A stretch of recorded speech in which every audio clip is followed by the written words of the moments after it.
off straight away. Oh, maybe goosed. Oh, do you know why? I'll tell you exactly why. Flippin' noob. Left my kickstand down, didn't I? There we go. So the kill switch came on because I hadn't picked up the bloody kickstand like a total noob. So here we go.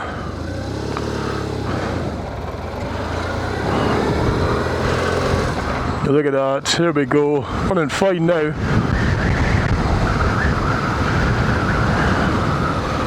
Okay, microphone's in place. I can feel it against my cheek. It's probably going to be too windy with the visor up, but it's nice outside today. Look at this, look at this. What a nice night for it.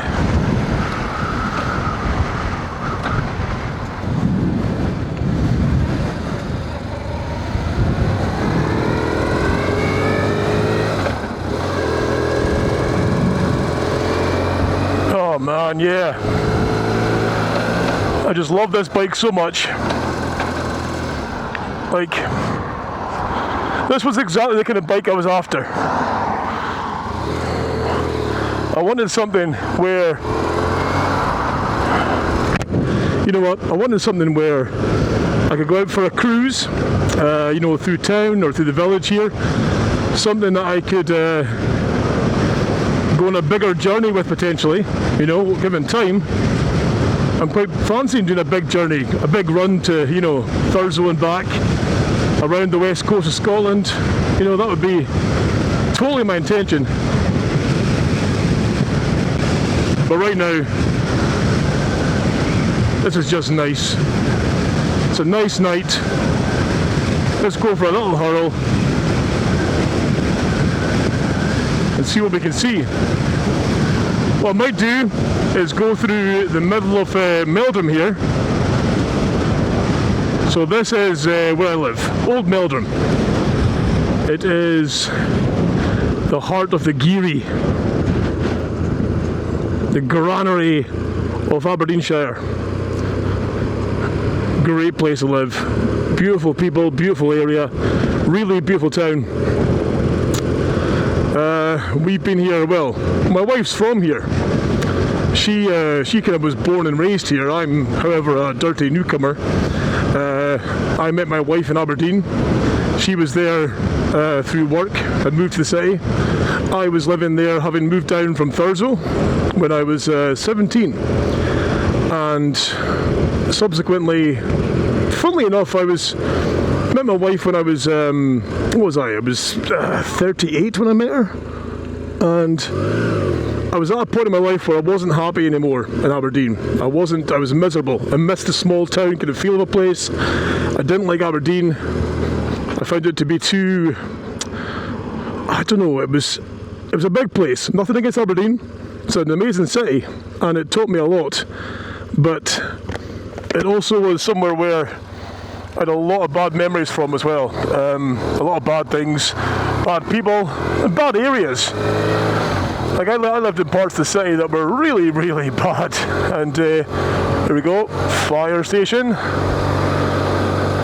Yeah, so I got to the point in my life where I was in my 30s. I was considering leaving and moving back to Thurso again because I was tired of living in a shithole. And then, out of nowhere, I met my amazing wife.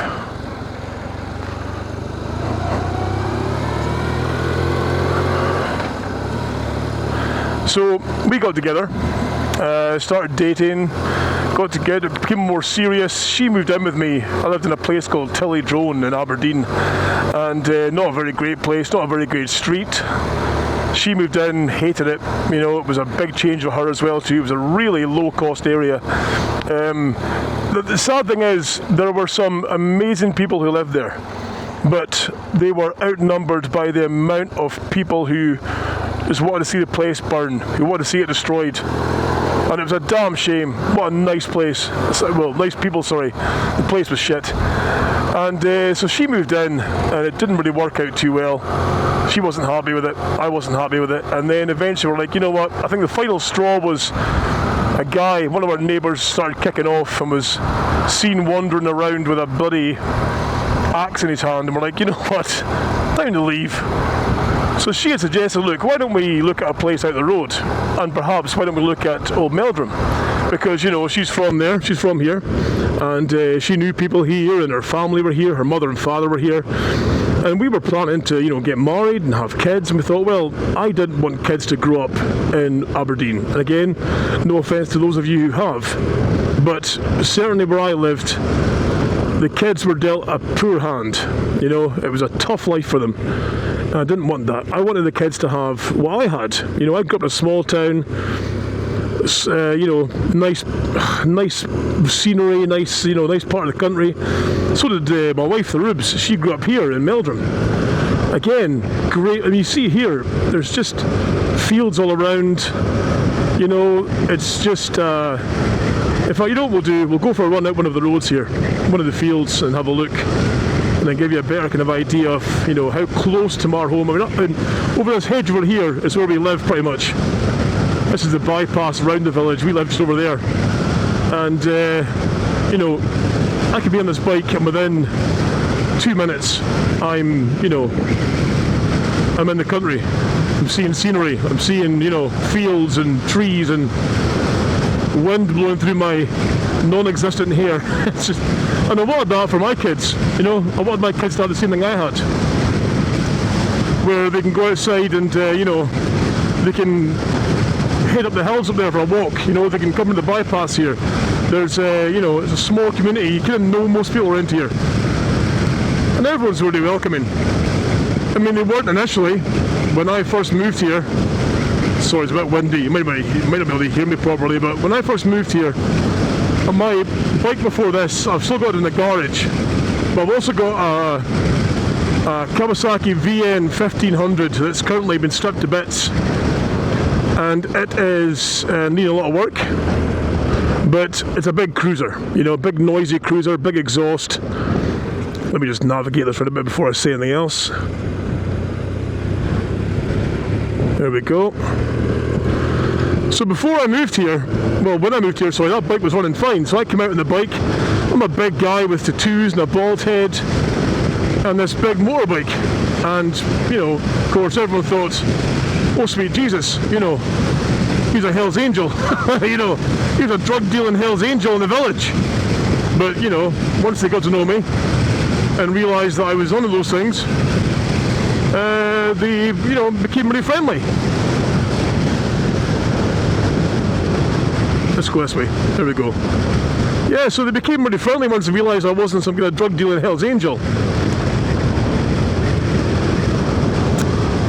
And now, you know, now that I'm a local firefighter, you know, I'm a retained, well, I say retained, it's now called the On-Call Fire Service. I'm a member of the On-Call Fire Service. I spent, you know, over 5 years working at the local distillery.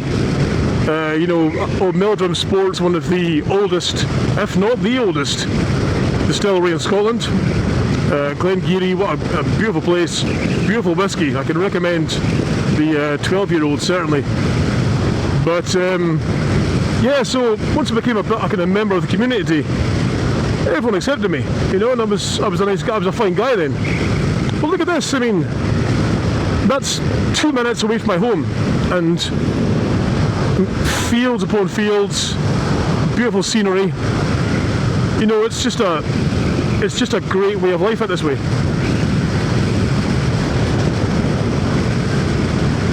And being on the bike has done wonders for my mental health. You know, it's been, you know, I'm a man who has suffered with depression, anxiety. You know what? Let's raise that screen.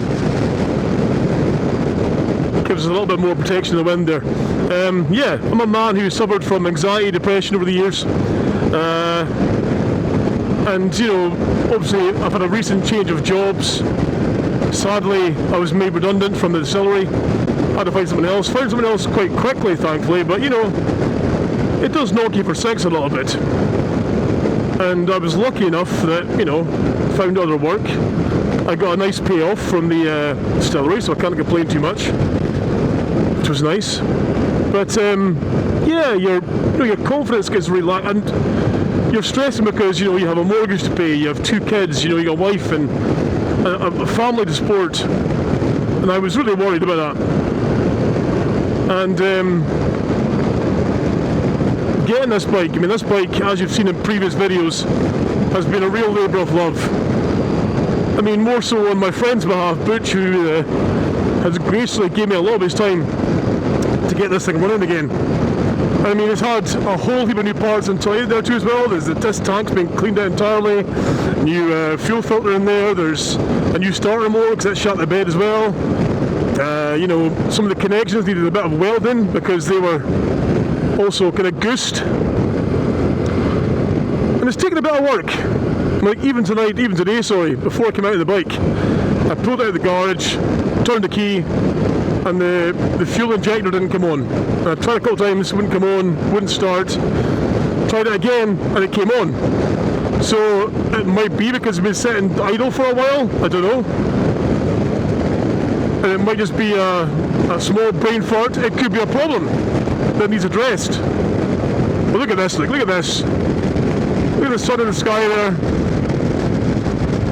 Windmill there, oh man, this is just, doing this on a bike is something that I tell all my friends, I've got a lot of friends who aren't bikers, and I say, look, do yourself a favour, go through your bike test, don't get a big bike, don't get a big noisy loud bike, just get something you can cruise about in, like this, this is not a big huge bike. Okay, it's a bigger engine, it's a touring bike, it's a heavy bike as well, but it's not a bad bike to run, it's not a speedy bike, I can nip on, but it's not really built for speed, it's built for touring, as long as you're cautious, as long as you don't think you're, on the Isle of Man TT, you're going to have a lot of fun. And being out on this and seeing these, seeing the hills, the trees, the wind, the skies, having the visor up and feel it in your face, it just, oh man, I'm probably speaking for nearly every biker you've ever met, or you've ever seen online or on YouTube, but you can go home, I'll go home after this, and I'll feel far, far better. I'll feel like $1 million, to coin a cliche. But it's true. You do feel better.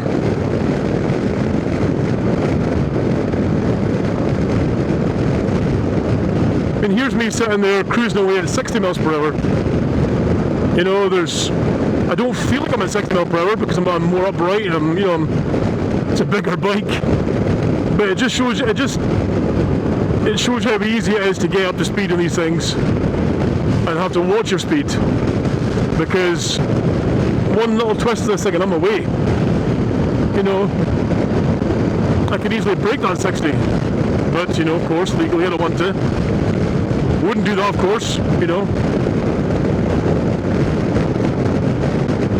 but man, it just is a whole new thing, and I love it. I love it. And I love you guys. So, currently, we're heading towards Inverurie. I might take a small trip through Inverurie here so you can see it. I've come a bit of a back road towards Inverurie. So Inverurie is not very far at all away from Oldmeldrum. So here we go. Come down the gears. My gears are still a little bit sticky, certainly coming from third into second is a little bit sticky, but it's not bad. They're certainly getting better. When the bike first went back on the road, they were super sticky, the gears. I had to spend some while just going around the bypass in my village just to make sure that to loosen the gears off and get them running again properly. Now though, they seem perfectly fine, which is great. So sound quality wise,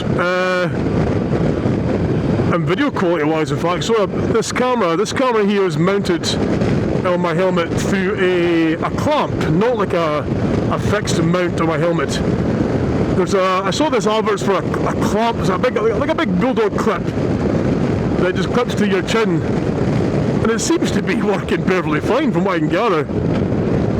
Seems to be doing the job. Seems to be having to attach anything to my helmet, or to glue anything to my helmet. And there's also like a safety cord that I've got attached from the camera to my chin strap. So should there be any issue with the mount failing, the camera shouldn't fly away into a bush. It'll hang from a bit of string till I pull over. So that's quite cool. And the microphone is a DJI Mini, I believe it is. So let's go this way. Let's go down here. Look.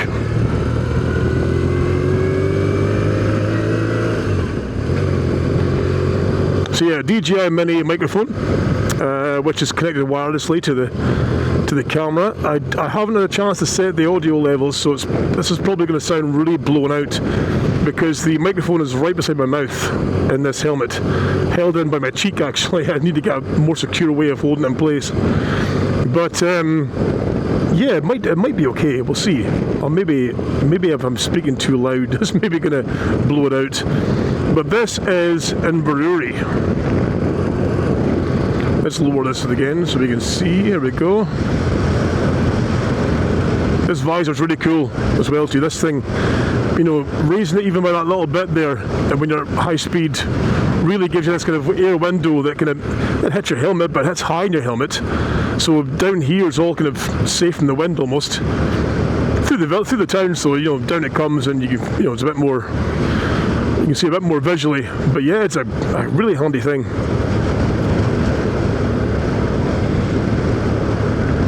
So we're coming down in towards the kind of main stretch in here in Inverurie. The bread guys, that place there, the bread guys, I'm dying to go there because they have this kind of, I saw online they have these butteries now that are glazed with a cream filling, and oh man, like I shouldn't be eating that because I'm very, very fat, but it just really appeals to me. So this is kind of like the main stretch here of Inverurie. That kebab shop there with Morris, great feed in there as well too. Come down here. So I'm probably going to head back towards Meldrum from here. Wrap up this video. I might even just like ride for a bit longer actually. Just not like blog about it. But yeah, this is the best thing. Oh, there we go, pal. You were there.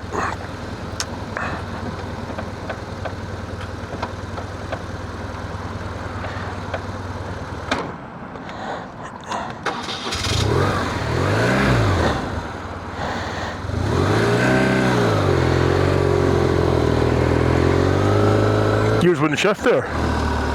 Strangely. Couldn't get down from third into second there. That was a tough one.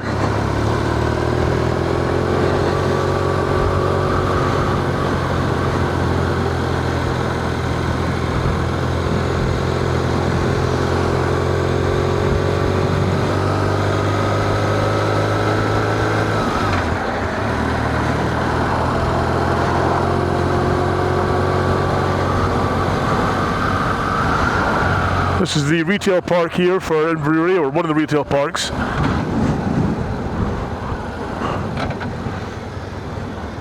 There we go, gears are working now though, aren't they? Of course you are. Arseholes.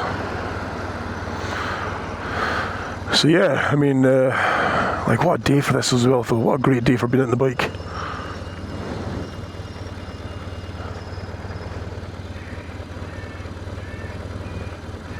Just up here on the right hand side there's a newer housing development where one of my good friends, one of my best friends in fact, lives in there, and I'm tempted to go by his house and give it a rev with the engine, but that would probably be rude. I know his neighbours have got young kids, so maybe best not to.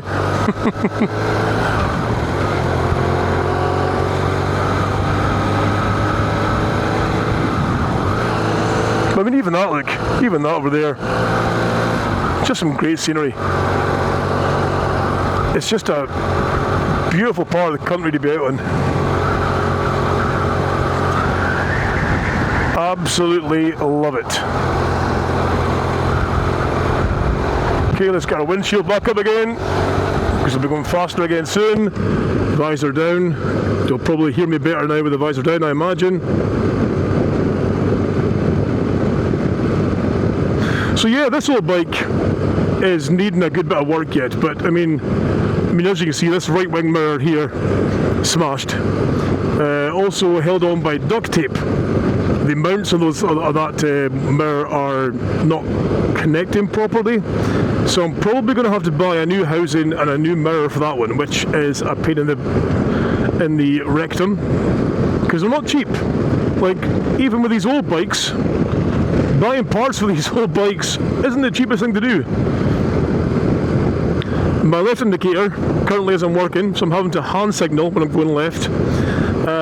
I do have a new sensor to fit into here, the relay box here, down here, and to get that replaced, get that fixed. And that was only, that was cheap enough, that wasn't too bad. But yeah, so I think if I can get this camera and microphone set up to work correctly, or to sound okay, I'm going to do more of these little travel vlogs, or little bike vlogs, going around parts of the country, or certainly parts of Aberdeenshire initially, until I can get a more reliable bike. They might be quite short travel vlogs. Although I probably am going to have to use this bike to go to work, which is like a 20 odd mile away, for the next few days, because my car has failed the MOT, and I'm waiting for a good friend of mine called Stealth Jobby, Big Mike, to come round and fix one of the exhaust mounts that caused the fail. So this bike's going to get a test and be the commute vehicle probably for at least like 4 days, I think, which I'm sure will be fine. If it'll start, of course, in the mornings. Well, the evening, so I'm working night shifts, so I'm going to be leaving the house about 6 p.m. and then coming back for back for like half 7 in the morning. So, luckily, unlike the Cruiser, this bike's not the loudest thing in the world, so I shouldn't disturb the neighbours too badly, hopefully. This corner up here, there's a left turn up here, catches so many drivers out. Because they had a signpost here as a 40, because people were hitting this at speed, and it comes in quite casually, and then it goes kind of sharp near the end here, and a ton of cars. I mean, you can see there, I don't know if you saw it on the left there, there's car marks or wheel marks into that field.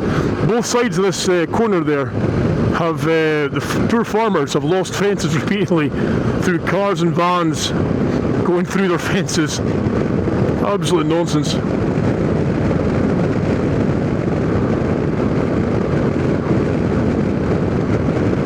Man, look at this. What a place.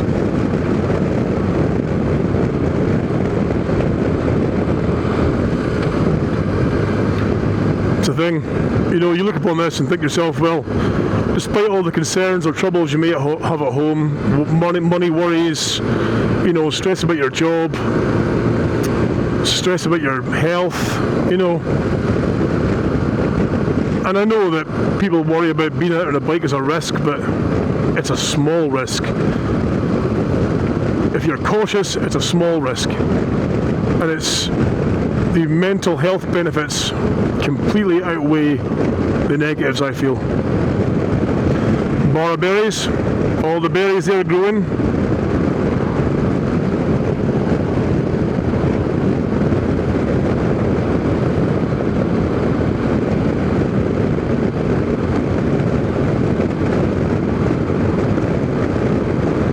So here we are just coming into Oldmeldrum any second now. So through the trees here, then we'll come up to the right hand side, we'll see Hoodles and the Edco gym, or Edco training facilities, which is really quite a cool place.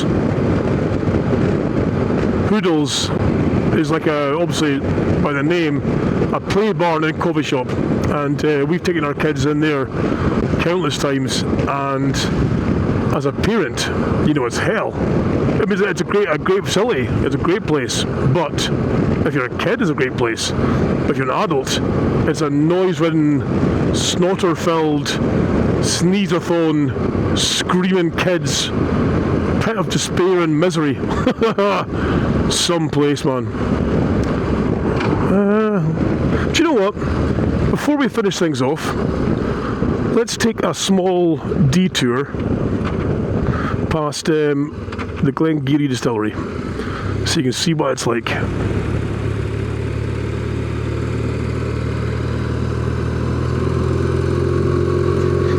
So here we are, into the main stretch here in Meldrum.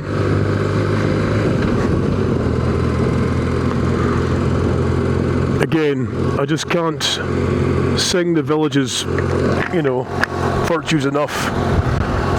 It's good people in a good town, and you would hate to see that change.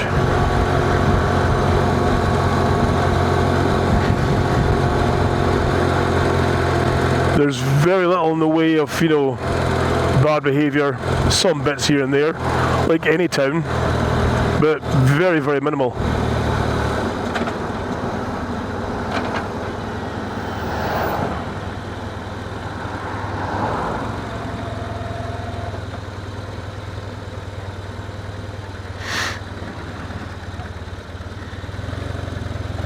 So they're doing some roadworks here, obviously on the main kind of stretch through Meldrum here.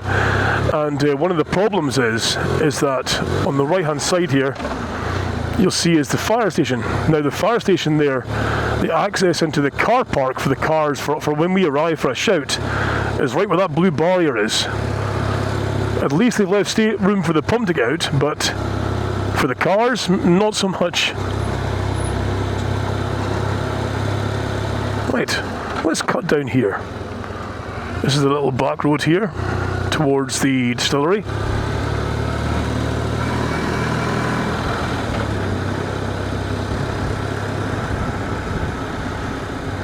So yeah, I worked here at the distillery for just over 5 years, but the whiskey industry as a whole has been suffering quite badly. Hold on, let me pull in here. There we go. So yeah, the whiskey industry's been suffering quite badly with poor sales, a slump in trade, overproduction. A lot of distilleries have made more than they can sell, or more than they've sold. So there's a big surplus and not enough buyers. So quite a few smaller distilleries have started downsizing their output for a while. Glengarry is one of them.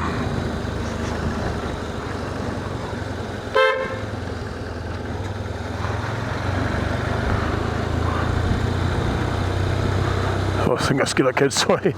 Scared that wee tootie. So yeah, Glengarry is one of them as well. And we just passed it there, of course. A great place, but probably the smallest distillery of the group of distilleries the company owns. So they've gone down from a 7-day a week 24-hour production down to like 5 days a week and 6 a.m. till 10 p.m. production. So like a day shift and a back shift. So the sad thing was because of this, they had to let some staff go. I was sadly one of the staff that had to be made redundant. So you might find, watching this video, you might find a few issues with the gear changes. It's because these gears are still sticking. And it's an old bike, still trying to break it in, or I say break it in, get it running smoothly again. So it's taking a little bit of work, but we're getting there. So I was one of the few sad souls that had to go. Hefty pay packet, here's a payoff, thanks but cheerio, we'll catch you on the flip side. And I was gone. A bit sickening, but what can you do? It's not their fault.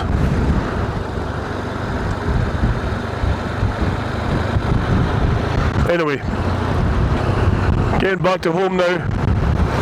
I'll wrap this up. Thank you all so much for watching this.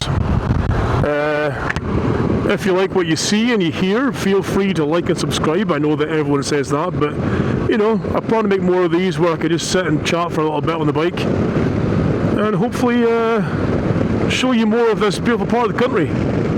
Aberdeenshire is a stunning place, and it's funny how I spent, you know, I spent roughly about 30 years, if not more, living in Aberdeen, and saw look at this, saw very little of the Shire, Aberdeenshire, and I've been missing out, man.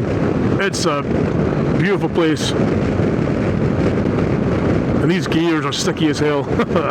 Right, I'm going to pull into the Co-op car park down the road here, say goodbye, and then I might go for a little jaunt before I go home. Why not? Look at it, look at the night. Weather's clear. Why not?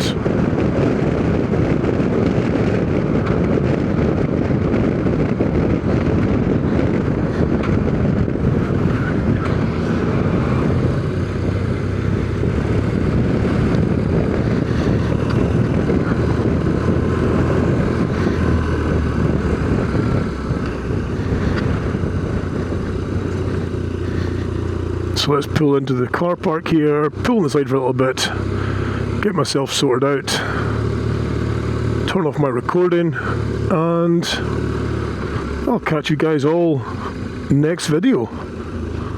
Thanks for hanging around. Toodaloo for now.